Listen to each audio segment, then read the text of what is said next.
Alright, what are we about to go do, Mabel? We about to dig roots. About to go dig some roots. We gonna go dig some roots, Harper? Okay. Yes. Alright, get the comfrey bucket. Alright, let's go. And then we're gonna play outside? Yeah. Alright. So what are we gonna do with the roots that we're going to dig up? We're gonna sell them. Gonna sell them? Yep. Where do we sell them at? Post office. That's where we send them. Yeah, we sell them on eBay.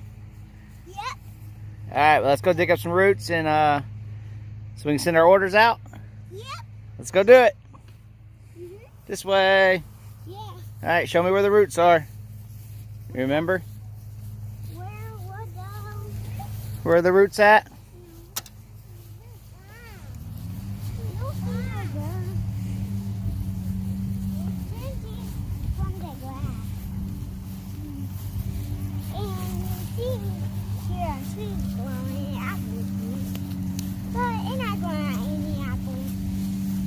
Is this where we grow all of our fruit trees? Yeah. We're still waiting to get some apples, aren't we? Yeah. Here. Is that where we get them? Yeah. All right, we're gonna start digging. Yeah. I guess that's my job, huh? Yeah, but can we dig too? Yeah, I'll let you dig some too. But where are shovels? Oh, you can use my shovel. What? We're not big enough. All right, so we got 3 orders going out. We sell the 12-inch root cuttings. I usually throw in at least a crown in there, usually, with each order, and a few more than 12. But that's kind of like the minimum, just in case. But we're gonna go with this big one, and I'll show you how I'm gonna dig it. What I've been liking to do is dig it, flip it over, and then cut the roots out and put the plant back. So we're just harvesting the roots, and the plant's still gonna be good to go. So, all right, be right back. There, after the digging over, yeah, and we going downstairs after we done playing outside. Yeah.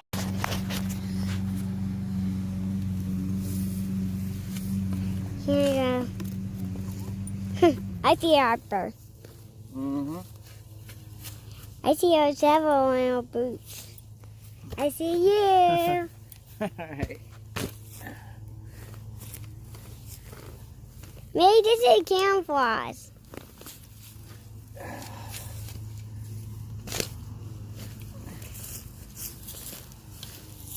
Oh, that didn't work out.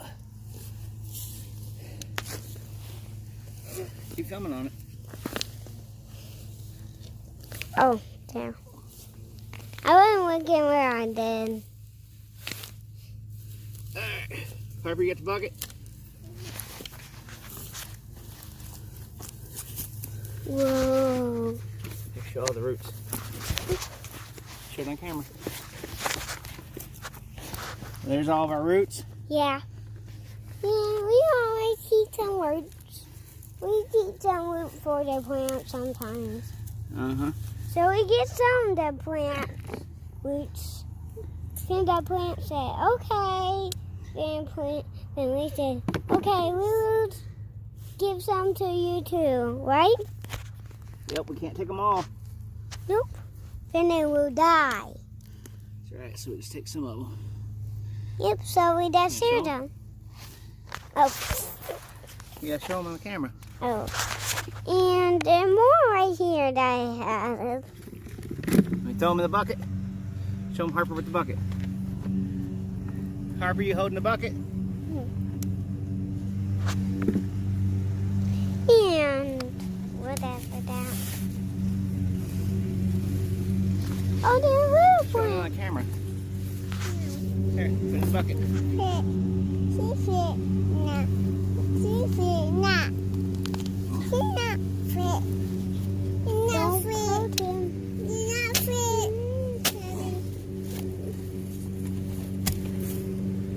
Look at all that. Show it on camera. We got all these roots. Yep. All right, here, Harper. Put them in the bucket. We got a lot. Alright, so you can kind of see how, down here, this is the bottom. Usually I try to be a little bit easier, but trying to film and everything. No, we don't want So to break do them there, then we Harper, put that in the bucket.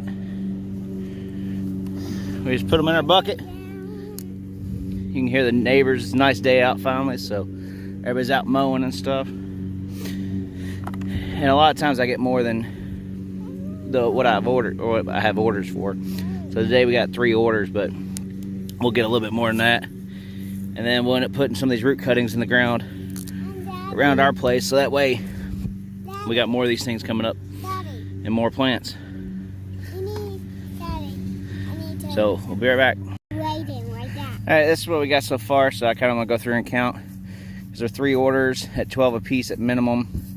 We're looking at 36. So out of this one we got what looks like, let's say, about 5 or 6 cuttings plus 2 little crowns. There's 8, 9, 10, 11, 12, 13. It's easy. 14, 15, 16, 17. It's easily 19, 20, 21, 22, 23, 24, 25, 26, 27, 28, 29, 30, 31, 32, 33, 34, 35, 36, 37, 38, 39.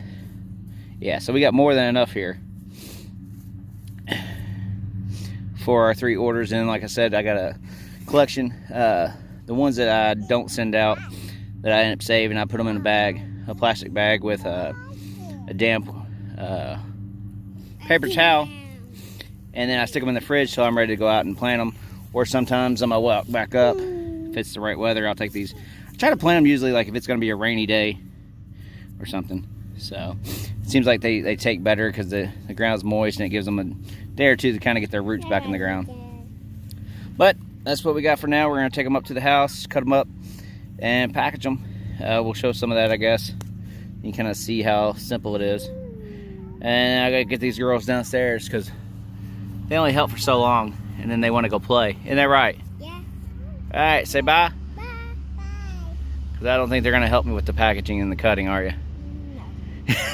All right, have a good one. Okay, something else that I like to do when I bring these in the house. Today it's been dry out, it hadn't rained for a few days, so the roots aren't like super moist, I guess, if that makes sense. So what I like to do, I got them in my bucket here. They're in the shade in the sunroom that's warm. And I like to just kind of put a lot of water in there. And what this, well, in my head what this does, this helps the roots soak up a lot of that water. So when I transport them, they're nice, healthy, and full of moisture. So they're going to last longer. Like I said, I don't know if that's 100% true, but it seems good to me. And so far I've had really good success rate with my shipping, very low complaints. And especially if you start these things, the cuttings inside in pots and let them get a little bit healthier. They, you know, I've had almost 100% rooting, I guess you would call it. So, not bad. You do put them outside and you want lots of moisture and heavily mulched until they break the surface. But once they get going, they're pretty much almost bulletproof. I've had I've had none that are established die on me. You know, you cut them down, they come back. Cut them down, they come back. Even when you try to dig them up and move them, they'll come back. And these are the Russian comfrey Bocking 14, I think it is, something like that. It's the sterile ones. So, but yeah, try to put, like I said, put a good amount of water in here. I might add some more and let them sit for a few hours to soak all that up. Get nice and moist, and then we'll cut them up and package them. Alright, I'm going to show the cutting process. Got our bucket here, and this is the pan I'm going to put the cuttings in. They've soaked for a little bit. I do want to point out these, where are they at? These shears or pruners that I've been using. I use and abuse these things. Maybe I'll see if I can find a link. These are EA0714. Is a cut type or whatever, but like I said, I've used and abused these things. I don't clean them like I should or anything like that, or oil them, and just throw them back in there and leave them. And they've worked great. Still nice and sharp. And yeah, all the action works really good. So I really like them. But let's get to it. And this is all it is to doing some of these prunings. So something like this, when I start out, I like just getting rid of the top there. We put that in the compost stuff that goes to the chickens. Then we're left with a little crown here. So I'm gonna cut that. I like to leave a little, so that's one. And then just snip them. You know, they don't have to be perfect. And then usually on this little excess here, I'll just cut that off. And that's gonna be one there. So, I mean, it really is that simple. Just want to make sure it's got enough root that it's gonna root good, like that. I'm gonna throw it to the side because that's something I'll keep for myself. I don't really want to put that into, I don't want to ship that out. So, like, this is kind of a smaller one. And the smaller it is, I try to make the cutting a little longer because you want it to have enough energy inside the cutting, I guess, to make a new plant. You know, I'm not like a plantologist or nothing like that. I'm just going off of what I've done over the years of selling this, and from where I plant it myself and know what's going to work like that. I could actually make about 3 or 4 out of there, but I don't know if somebody'd be too happy to get something that size, so we usually keep those smaller ones, because I've had a lot of these actually where I throw out some of the little cuttings. So, like, here's a big mess here. You just, I mean, like I said, I've been doing this for a while, and I haven't screwed anything up horribly. I haven't had a lot of big, you know, you just kind of go with what you think. You know, we got these two here. Big thing is don't cut your fingers. So, yeah, which trying to watch the camera and watch this isn't probably the smartest thing. I mean, there's a cutting. Cut those off, look at them later, but there we get another little crown. Do nicely. Getting up with a lot of worms and stuff, so if you're scared of worms, this ain't gonna work out for you. Yeah, there's a couple big ones there. We'll snip those apart. Yeah, I'm being generous today. Making a video so I can make it look better, you know? What do we got here? That's a big chunk of root. We'll leave that. And there's another crown. And these get planted straight down into the ground. They can continue growing up. I mean, stuff like this, you actually want to, with the ground up here, parallel to the surface of the ground, and the roots or the new shoots will come straight out of the top. So that's a big thing. You don't want to plant this straight down in the ground, or it's going to take forever for it to grow because it's going to come out of these sides here. Just how this stuff works, I actually had a few people but make complaints about it not growing properly and stuff like that. And I'm pretty sure that was the problem, is they were planting it the wrong way. So it's good to know how to plant what you're planting. Yeah, those are good. You saw earlier that we got more than enough today, so we're gonna make some nice big healthy ones. And it makes it a lot easier because, you know, in the end you don't have anybody making complaints, because like I said, I sell this on my eBay. Been doing it for a while now. I think I made like $700-800 last year off these little plants that grow in the ground. So I'd highly suggest it, because if you got the space, it makes it super easy and super easy way to make some money. There's another one. And these things, actually, a lot of people sell crowns and splits or whatever you want to call them. They'll sell these for a couple $1 a piece. And like I said, I usually end up throwing them in on my orders, because part of digging it up, I end up with some.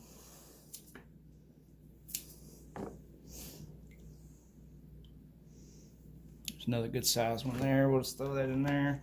I think we almost got enough here to complete all 3 of our orders. I don't know for sure, but it's probably getting close, so we'll count them here in just a second. Because the other thing is too, the ones I put in the fridge to save for later for me to go plant, I try to leave them in longer pieces. I don't cut them up into small pieces like the small cuttings that I need, because I found that they last longer in the fridge. If you leave, if you leave it in a big clump, it's gonna last a lot longer in there. So I've even went out and dug a bunch before, left them in the big pieces, and I'll pull them out of the fridge. You know, as long as they're only a week or so old. I've actually had an order of these before that I had bagged up, like you'll see here in a minute, and it was funny because the order didn't go through, or something happened with the order, but I threw it underneath the computer desk on top of the computer. I came back and I forgot about it. About 2 weeks later, when I came back, every single little piece sitting in that bag now had sprouts coming out of it and new plants already going.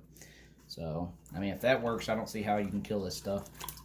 But let me go through and count these real quick. I'll see how many we got here. There's a couple more we're going to send out. Alright, we got 1, 2, 3, 4, 5, 6, 7, 8, 9, 10, 11, 12, 13, 14, 15, 16, 17, 18, 19, 20, 21, 22, 23, 24, 25, 26, 27, 28, 29, 30, 31, 32, 33, 34, 35, 36. Don't know how I pulled that off, but hey. And then, you know, like I said, I do 12 plus, so these are definitely pluses. We got 1, 2, 3, 4, 5. Is that 1? Yeah. So maybe one I might make a little bit bigger. I might go ahead and cut me another one of these. That way everybody gets 2 of these in each. And I think that would make for some happy customers. Actually, I just remembered 2 of these are going out in the same one. It's 2 orders for 1 person, 1 for the nuts. So we'll throw 3 in the double order and 2 in the single order. I think they'll be happy with that. All right, now onto the packaging. All right, for my packaging, can't get much simpler, or as far as what I put it in. These are bread bags. I think you buy like 75 for a couple bucks. Super cheap. It's plastic bags, no zipper or nothing like that. So I'll take that, and then I go and get me a paper towel, which just works for double because my hands are a little dirty, so we can wipe my hands off on them. Fold that up, put it in the bag, and that's going to help with some of the moisture too, so it doesn't dry out too much. We'll put our 12 in here. 2, 3, 4, 5, 6, 7, 8, 9, 10, 11, 12.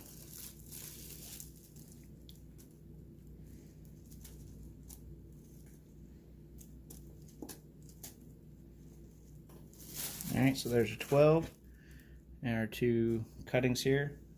The main reason I cut all the green off is it helps the root. It's not going to transpire through there.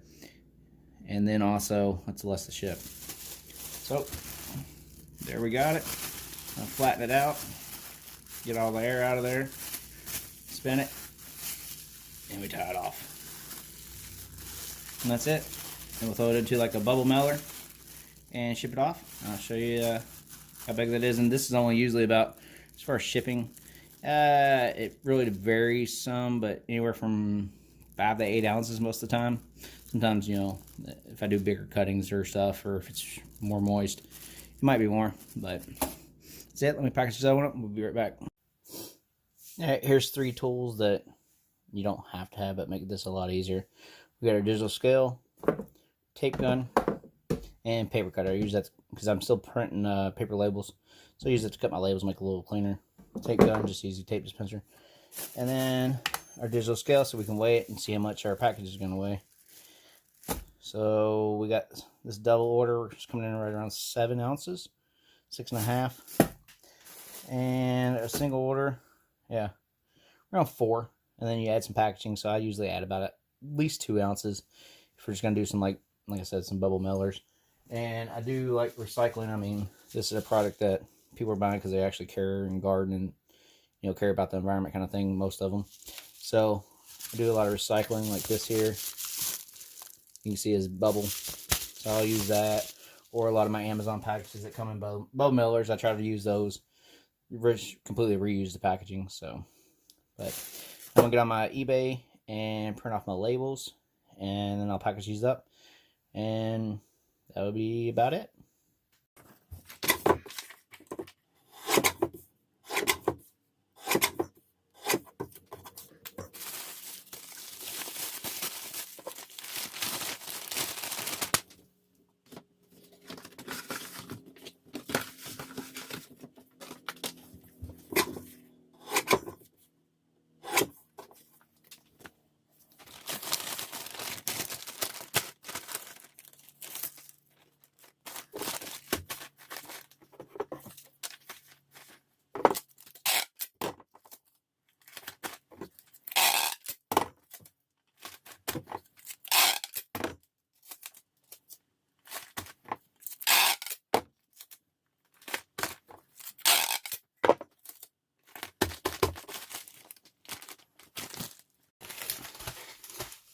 Alright, on the taping, if you didn't notice, I did a strip of tape on each side.